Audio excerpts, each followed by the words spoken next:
बिस्मिल्लाहिर्रहमानिर्रहीम। अस्सलाम वालेकुम। आप यूट्यूब चैनल देख रहे हैं। मैं तवक्कल हुसैन हूँ। सबका वज़ीर-ए-आज़म इमरान खान ने अपने दौरे हुकूमत में 2 अमेंडमेंट की थी तरामी कानून साजी में। सबसे पहले उन्होंने यह किया था कि इलेक्ट्रॉनिक वोटिंग मशीन के ज़रिए वोट होंगे, और दूसरी उन्होंने की थी कि ओवरसीज़ पाकिस्तानियों को उनके वोट का हक दिया जाएगा। लेकिन ये जो PDM की जमातें जब बरसर इक़्तिदार आई और इनके सहूलतकारों ने इनकी सहूलतकारी की, तो सहूलतकार तो पहले ही नहीं चाहते थे कि अगर ओवरसीज़ पाकिस्तानियों को उनके वोट का हक मिलता है तो इससे तकरीबन 100 हलकों की तकदीर को बदला जा सकता है। ओवरसीज़ पाकिस्तानियों में तकरीबन 1 करोड़ 30 लाख पाकिस्तानी जो है वो ओवरसीज़ हैं, और इनमें तकरीबन 90% लोगों का रुझान जो है वो PTI की तरफ है और वो PTI को वोट देना चाहते हैं। लेकिन इसके बावजूद जो PDM की जमातें हैं वो भी नहीं चाहती थी, एस्टेब्लिशमेंट भी नहीं चाहती थी, और इसलिए इन्होंने इस कानून को ख़त्म किया था। लेकिन अब ये जो एप्लीकेशन दे रखी थी ओवरसीज़ पाकिस्तानियों के वोटर के हक के लिए सुप्रीम कोर्ट में, वो काबिल समाअत मुकर्रर हो गई है। 3 मार्च को इसकी पहली हायरिंग होगी और इसके बाद ये केस चल निकलेगा। अब हो सकता है ये केस 2 महीने चले, 3 महीने चले, इसके बीच में ये फैसला लाजमी होगा और ओवरसीज़ पाकिस्तानियों को अदालत लाजमी हक दिलवाएगी। अब इसमें 2 वजूहत सामने आ जाएंगी। PDM के लिए 2 मुश्किलात आ गई हैं। PDM का अगर वकील सामने पेश होता है और एस्टेब्लिशमेंट उसकी पुष्ट पनाही करती है तो ओवरसीज़ पाकिस्तानियों की नज़रों में ये लोग गिर जाएंगे कि इन्होंने हमसे वोट का हक तक भी छीन लिया। लेकिन अगर वो वकील पेश नहीं होता, किसी भी यानी कि सिर्फ और सिर्फ PTI के वकील पेश होते हैं और PTI के वकील अपने ओवरसीज़ पाकिस्तानियों को हक दिलवाना चाहते हैं, तो इससे ये ज़ाहिर होगा कि उनको हक लाजमी मिल जाएगा।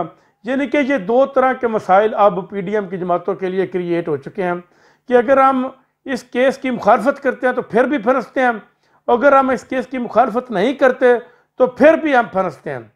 तो इस तरह ये ओवरसीज़ पाकिस्तानियों का मसला जो है वो उम्मीद है कि बहुत जल्द जो हल की तरफ निकल आएगा। अब आ जाते हैं मौजूदा सिचुएशन की तरफ।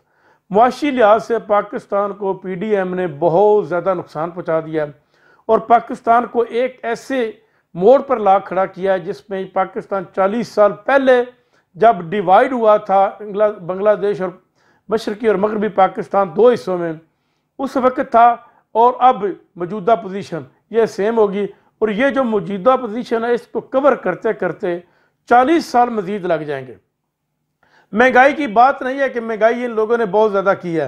महंगाई का मसला ये है कि महंगाई बेशक करें लेकिन रोज़गार नहीं दिया, फैक्ट्रियां नहीं दी, कारोबार बंद पड़े हैं। यकदम महंगाई का आ जाना, पहले लोगों को रोज़गार दिया जाना चाहिए, कारोबार दिया जाना चाहिए, उनकी मुआशी हालात बेहतर होनी चाहिए, और फिर उनके ऊपर महंगाई का बम अगर फोड़ भी दिया जाए तो वो लोग बर्दाश्त कर लेंगे। लेकिन यकदम अगर महंगाई आई, अब नया कारोबार कोई नहीं कर रहा, कोई यानी कि नया बिजनेस की तरफ कोई सोच भी नहीं सकता कि पाकिस्तान में इस किस्म के लोगों की हुकूमत है कि ये किसी वक्त कुछ भी कर सकते हैं, ये किसी वक्त फैक्ट्रियां भी अपने कंट्रोल में ले सकते हैं। ये भूखे और नंगे लोग हमारे ऊपर मुसल्लत कर दिए गए हैं और ये इस कदर के भूखे शेर हैं, भूखे ये गोश्त पर झपट पड़े हैं पाकिस्तान के ऊपर, और ये काफ़ी अरसे से हुकूमत से आउट थे और हुकूमत में रहना इनकी मजबूरी थी, और अब ये हुकूमत में आ गए हैं और इनको लाकर एस्टेब्लिशमेंट में हमारे ऊपर एक नेकी कर दी है। आप यूँ समझ लीजिए कि एक गुनाह कबीरा कर दिया है जिसकी ज़िद में आप पूरा पाकिस्तान मुलव्वस है, और 80% लोग इस गुनाह की जो है वो ज़िद में पाए जा रहे हैं और वो सज़ा भुगत रहे हैं। यानी कि महंगाई की शक्ल में, बेरोज़गारी की शक्ल में, लाकानूनियत की शक्ल में इस वक्त मौजूदा पोजीशन ये है कि हर आदमी तज़ब्ज़ुब का शिकार है कि वो क्या करे। 8.5 लाख लोग पढ़े लिखे जो इस मौजूदा हुकूमत के दौर में 10 महीनों में वो मुल्क को छोड़कर बैरून मुल्क मुकीम हो चुके हैं। नाज़रीन, अब तक के लिए इतना ही। अपना ख्याल रखिएगा और मेरे इस चैनल का भी अल्लाह निगहबान।